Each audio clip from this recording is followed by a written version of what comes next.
നമ്മളോടൊപ്പം ഇപ്പോൾ കോൺഗ്രസ് നേതാവായ ശ്രീ രമേശ് ചെന്നിത്തല ചേരുന്നു. ശ്രീ രമേശ് ചെന്നിത്തല, സൗമ്യ കൊലക്കേസ് പ്രതി ഗോവിന്ദച്ചാമി എന്ന ചാർലി തോമസ് ആണ് കണ്ണൂർ സെൻട്രൽ ജയിൽ ചാടിയിരിക്കുന്നത്. ഇതെങ്ങനെ സംഭവിച്ചു എന്നുള്ളത് ഇപ്പോഴും ആശ്ചര്യത്തോടും ആശങ്കയോടും കൂടിയാണ് പൊതുസമൂഹം നോക്കിക്കാണുന്നത്. ഇത്രയും സുരക്ഷാ സംവിധാനങ്ങളുള്ള കണ്ണൂർ സെൻട്രൽ ജയിലിൽ നിന്ന് ഈ കൊടും ക്രിമിനലിന് എങ്ങനെയാണ് രക്ഷപ്പെടാൻ സാധിച്ചത്?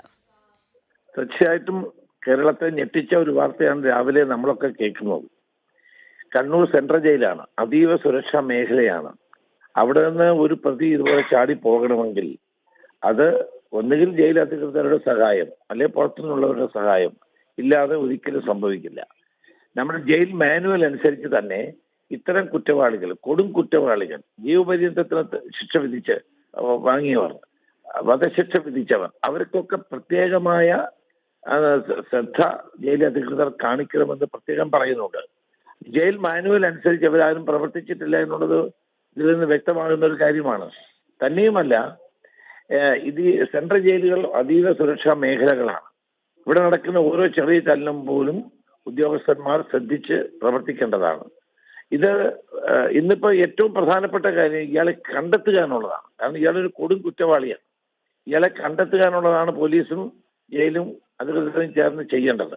ഏതായാലും ഇത് ആഭ്യന്തര വകുപ്പിന്റെ ഒരു പരാജയമാണ്. ആഭ്യന്തരമന്ത്രി ഞാനായിരുന്ന കാലഘട്ടത്തിൽ ഞങ്ങൾ ജയിൽ ഓഡിറ്റ് നടത്താറുണ്ട്, സുരക്ഷാ ഓഡിറ്റുകൾ. അതിന് പ്രത്യേകം ആളുകളെ ചുമതലപ്പെടുത്തുകയും അത് റിവ്യൂ ചെയ്യാറുമുണ്ട്. ഇതൊന്നുമില്ലാത്ത കാലത്ത് ഇതൊക്കെ നടക്കും, യാതൊരു സംശയവുമില്ല. ശ്രീ രമേശ് ചെന്നിത്തല, ഒരു കാര്യം കൂടി, താങ്കൾക്ക് കൃത്യമായി അറിയാം, ആഭ്യന്തര വകുപ്പ് കൈകാര്യം ചെയ്തിരുന്നത് കൊണ്ട് തന്നെ എങ്ങനെയാണ് ഇതിന്മേലൊരു പോലീസ് സംവിധാനം പ്രവർത്തിക്കുക എന്നുള്ളത് നല്ല നിശ്ചയമുള്ള കാര്യം തന്നെയാണ്.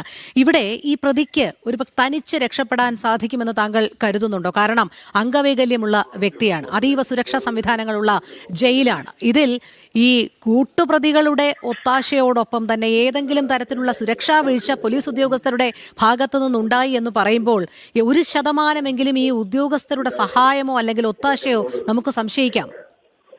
തീർച്ചയായിട്ടും അത് ഒന്ന് ജയിലധികൃതരുടെ ഭാഗത്തുനിന്നുള്ള വീഴ്ചയാണ്.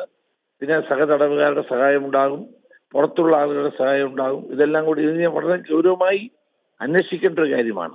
കാരണം കണ്ണൂർ സെൻട്രൽ ജയിൽ പോലുള്ള സെൻട്രൽ ജയിലുകളിൽ അതീവ സുരക്ഷ ഉള്ള മേഖലയാണ്, ഹൈലി സെൻസിറ്റീവ് ഏരിയാസ് ആണ്. ഇവിടെ ഇത് നടന്നു എന്ന് പറയുമ്പോൾ അത് ഗൗരവമായ കാര്യമാണ്. കണ്ണൂർ ജയിലിനെ പറ്റി പലപ്പോഴും ആളുകളുടെ പരാതി ഉണ്ടാകാറുണ്ട്. അപ്പം ശ്രദ്ധിക്കേണ്ടതായിരുന്നു. ഏതായാലും ഇപ്പം നമ്മൾ പ്രാധാന്യം കൊടുക്കേണ്ട ഇയാളെ പിടിക്കുക എന്നുള്ളതിലാണ്. അത് കേരള പോലീസ് വിചാരിച്ചാൽ പറ്റും.